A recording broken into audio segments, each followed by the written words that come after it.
in some places, also locally heavier amounts though. But of course, this does mean that you would need to consult with your local officials, local weather offices for actual real time amounts. These are just estimates that you're seeing in terms of the rainfall accumulation. I mean, sometimes it's 1 inch, but other times maybe a little off or something. And that goes for the gusts as well. But radar, it's all been collected in real time. Alright, so now let's take a look at the upper level winds, and let's pretend that this is what's going on right now. Hold on a minute. Never mind.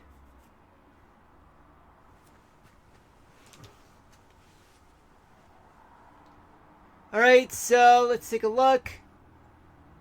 Places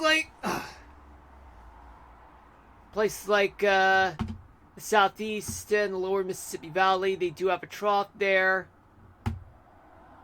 Then you have this flat ridge over Wisconsin, an upper level low over the Colorado River Valley.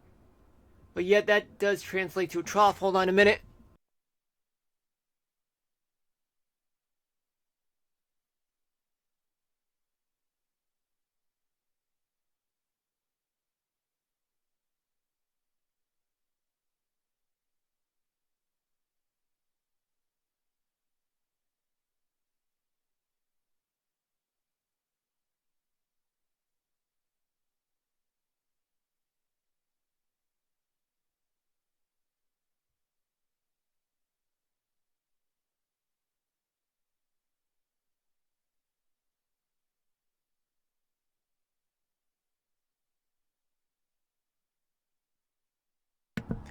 Alright, I'm back. Alright, let's see. And there is a trough just located north of the Dakotas. And there's a flat, vague looking ridge. Well, there is a ridge over Northern California and Oregon. And there is a ridge over the Southern Plains, which means there's plenty of wet weather throughout the southeast and the desert southwest, as you mentioned, Wild. And also some wet weather, some storms, but right now I'm just not seeing it on Radar Omega. But I mean, because the nature of this trough here, it doesn't look like as though that there's any chance of creating storms. It could, but the setup is not really there at this point. And also some wet weather, just located in parts of the Northeast, most notably in northern New England. Now let's take a look. In 24 hours from now, there is an upper level low in the same place, which is the Colorado River Valley over Southern California, which translates to a ridge. And then you have this ridge over the Great Plains, a trough over the Smoky Mountains of Tennessee and North Carolina. And let's see what we got. Well,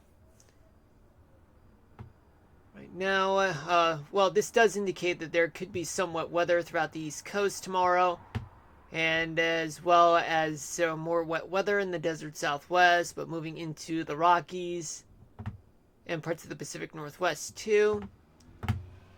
Then we move on to Sunday night. Well, we do have this system, but we'll talk about it in this one too momentarily. But in the meantime, this one is a trough, just a weak-looking one. There's a big ridge, just a wide ridge over from Montana to the Great Lakes, but this may be defined as a ridge right here, and the trough right here, but this one could be cut off and yet the system right here, but we'll talk about it momentarily, as I said. But regardless, there's going to be plenty of wet weather throughout the southeast going into it next week. Wet weather is moving to the east in places like the Rockies and parts of the desert southwest. The Pacific Northwest is going to get wet weather too.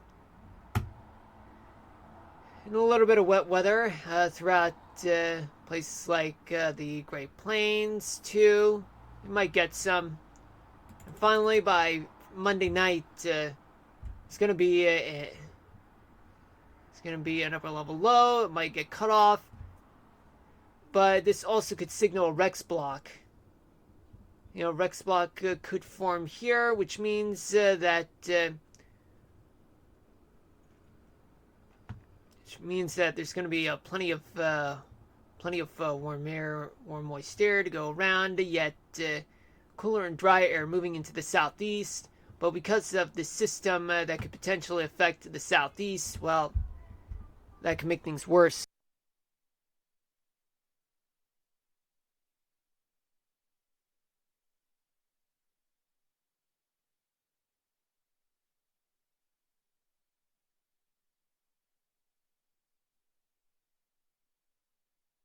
All right.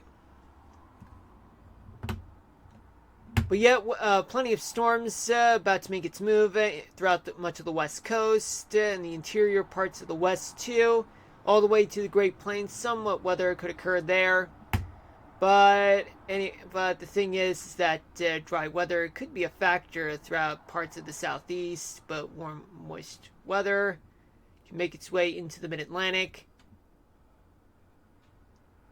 So yeah, folks, this is a very tricky forecast to make. We're going to go back in time, and we are going to start off with here and transition to the northern Atlantic. Well, this is what we got at this point, folks. So you get this tropical system that could form into a tropical storm. Then you get this Umberto right here, and then you get this trough right here. Then you have this upper level high. And we move to 24 hours. Then this system forms. Trough moves in. Upper level high is there. Umberto's there. Another 24 hours. Imelda is going to form near Florida. But yet this trough right here, it's going to get cut off. And all that will tend to create a little bit more of a problematic type of event, folks. Umberto will be there. Then by Monday night, then this cutoff flow joins up with another trough far to the west, but thus resulting in a Rex block. Umberto will get stuck. It might have no choice but to move upwards and then out to sea. Yet this storm, Imelda, might end up in the southeast. But then after that, by Tuesday night, Imelda makes its move.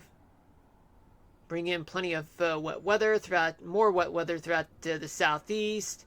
Then this Rex block starts collapsing. Then you end up with this cutoff high. Might end up joining with a ridge.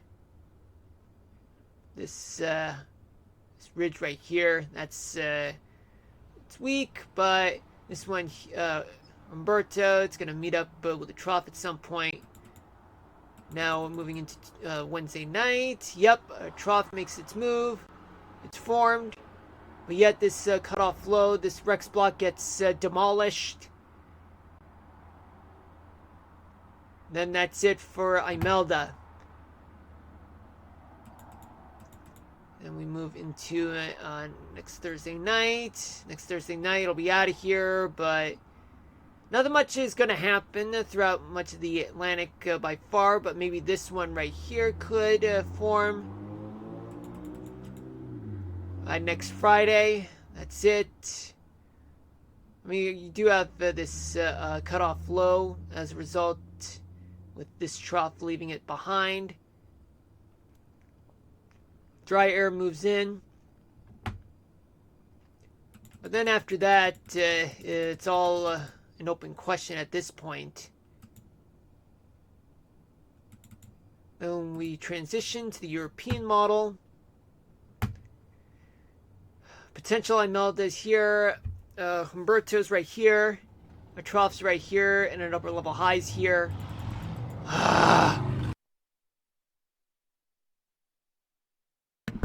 right? Yeah, in 24 hours, which is tomorrow night, according to the European model, you got this trough right here. Imelda's here. Umberto's here. And another 24 hours. Then this becomes a cutoff low at that point. Makes its move to the southeast, bringing in plenty of rains throughout the southeast, and much more than it needs it. Umberto might make its move paralleling the coast and head out to sea, catch one of the troughs.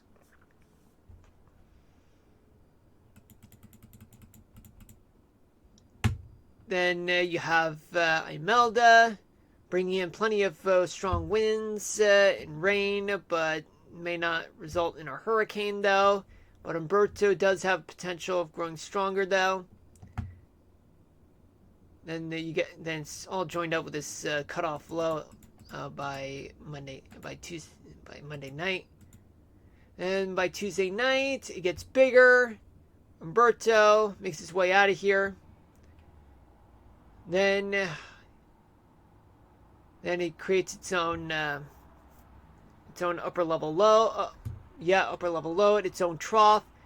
Then we'll end up eating Umberto in the process, if it chooses to. But then Umberto say, "Hell no, boy! I ain't doing it. Hell no, girl! I ain't doing it. I ain't joining with you. I ain't go eating by you. Hell no!"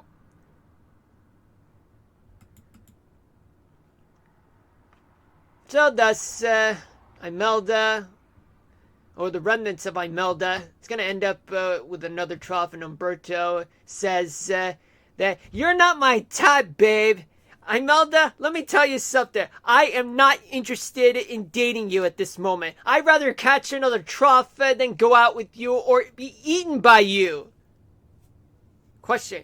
What would be the most ideal weather conditions for vibrant fall foliage? I'm assuming rain and more lower temperatures helps. Well, actually, the thing about fall foliage is that fall foliage occurs whenever you have decreasing sunlight, and then you do have temperatures that begin to drop. But precipitation, that depends on the amount of precipitation. If it rains, then it might last a little longer. It might keep the trees from end up losing its leaves too early. But dry conditions, or rather places where you end up with a drought of some kind, then a fall foliage may occur earlier than normal. But in my case, Wild, based on my area having some kind of drought because we haven't had much rain in weeks or months, well, my guess is that we might have fall foliage a little early, like probably maybe days or maybe barely a few weeks earlier than it should. But I am looking forward to posting pics, taking pictures, but I just have to pay attention to the drought monitor. Well, we'll get to that, but I might as well just go ahead and show you anyway. Hold on a minute. Oh, and also let me mute the mic.